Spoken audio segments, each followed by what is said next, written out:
Welcome to On the Move. So now the question is, what type of firearm should you get? Well, first thing, you want to find something that you can handle, alright? Each firearm has its pros and its cons, and it's important to find the right one for you. And again, it's important to find what you can handle and what you can understand. You know, if you don't practice it, you don't want to get involved in it, simpler guns are going to be better for you. So let's start out first and foremost here with the shotgun. Alright, shotguns have many pros and cons. Alright, the first of them, out of the pros, it doesn't shoot a single bullet like other guns. It has a wide spread of pellets and shot that it shoots out, which can hit multiple targets. This is a great thing, if you're trying to hit multiple targets in a close situation. It's also very powerful. And with that, there's many different types of ammunition that comes with shotguns, and gauges of shotguns as well. You have the 12 gauge, the 20 gauge, the 410 shot, and each one of those, I'm not sure if 20 gauge comes in double aught buck, but 12 gauge, has double aught buck. They got triple aught buck, bird shot. There's also a specialty ammo that comes with all these things. The only gun, as far as for shotgun, just so you know, that I really have primary experience here is a 12 gauge. I don't own a 20 gauge or a 410, but I do have experience with the 12 gauge shotgun from my time in the military. So they are really cool, and a lot of people have different kind of ammunition you can get for it. Like I was saying, a buddy of mine when I was in the military, he told me that, I don't know if it's his story or if it's somebody else's, but he said that people go turkey hunting with this special kind of round in a shotgun, where it's these two ball bearings and they're connected between each other with a wire, and when you shoot it, he can actually basically like decapitate turkeys when he goes turkey hunting with this kind of wire, or with this kind of shot, because the wire will just slice their head right off. That sounds pretty morbid and it's crazy, but anyway, that just gives you an idea as the kinds of specialty ammo that comes with it. They also have a kind of round that's called a dragon's breath. And by the way, this is just the tip of the specialty rounds they have. There's so many different kinds of rounds for shotguns. But Dragon's Breath, it basically turns your shotgun into a flamethrower. There's a few videos I've seen on YouTube. It's pretty intense. So, that can definitely be a good shock and awe kind of ammunition. So, anyway, shotguns are also very reliable.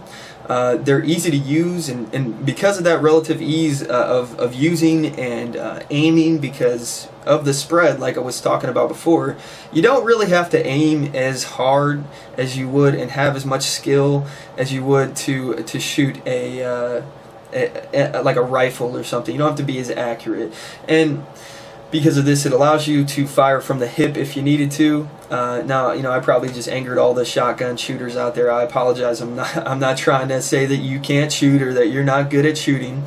But, it's just my opinion. You don't have to be as accurate when you're using a shotgun. So it allows people with less skill to be able to take out targets.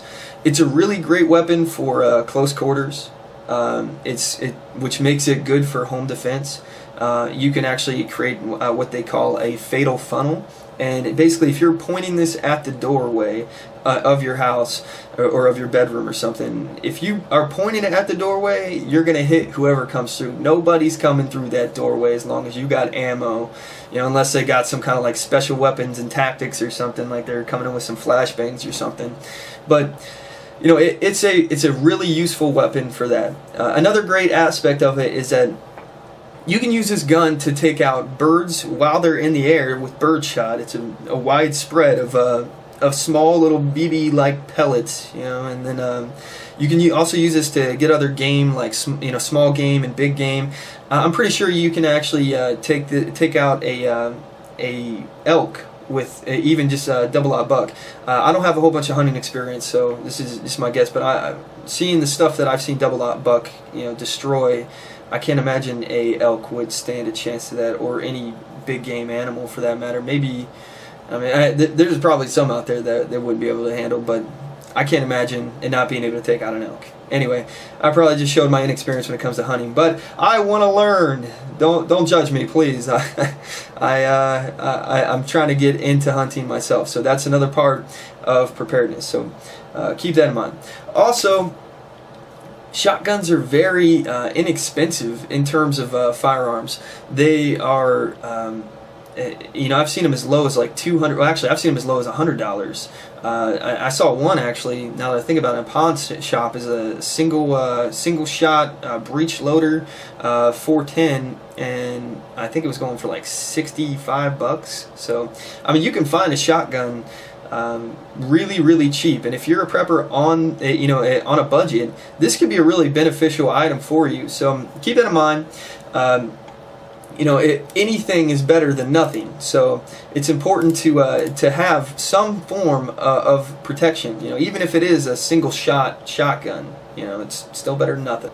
There's many different sizes and models of shotguns too. They have semi-automatics, so you can just, each time you pull the trigger, a bullet a round is shot out of there. So that's pretty cool when it comes to shotguns. A lot of competition skeet shooters use semi-automatics. So another, like I said, the pump action, that they have pump actions. They have double barrels. They have single barrel breech loaders, and they even have shotgun pistols. I saw in a magazine not too long ago this old school looking pistol shotgun that was used back in the day to kill jaguars in the jungle. I thought that was pretty cool. But yeah, I mean, they have a bunch of different things that you can do with a shotgun, and it can be basically customizable to fit your needs. So as far as the cons, all right, that was the pros. Here's the cons.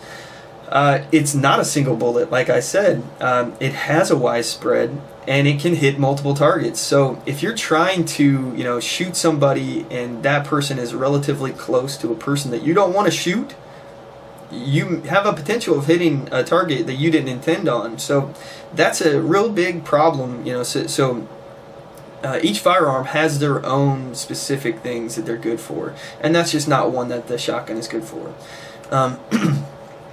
It is powerful, like I said, but that power comes with a price. It has a lot of kick, and it may be too powerful. So I've gone shooting shotguns before, and after shooting shotguns for like maybe 20 minutes or something, my shoulder's killing me. So if that's something that's a concern to you and you want to be able to get a gun that you can shoot all day, maybe a shotgun, especially a 12 gauge double out buck or something, that's it's probably not the one for you. So it may be too powerful, and you may not be physically capable of shooting it. It may knock you right over. If you're a small woman or an elderly person or something, you may not be capable of doing it. But hey, don't take my word for it. You try it yourself. Feel free, But that's just my opinion. It's important to make sure that you pick the right gun for yourself. So, one other negative thing about a shotgun is that they're not very easy to conceal. Unless you have like a shotgun pistol or something, they are a lot harder to conceal than like a pistol or something. But they are bigger, they're bulkier, it's hard to hide them. And they're also loud. So if you're shooting indoors in a home defense situation, which is what they're used for, man, those things deliver quite a loud shot. So you may be hearing bad for the next few days, or even you may lose some hearing for the rest of your life. So just keep that in mind. That's another thing that's a problem. One other problem here with the shotgun is that the spread gets wider the further away you get. So if you're trying to shoot a target and your spread would normally be at like 15 meters or something like that, your spread would normally be like 4 or 5 inches or something, as they get further away, that spread becomes wider and wider, and we get back to that same topic I was talking about before, where you can hit multiple targets, and you can hit unintended targets. So keep that in mind. All right, moving on to the next type of rifle, or next type of weapon is the rifle.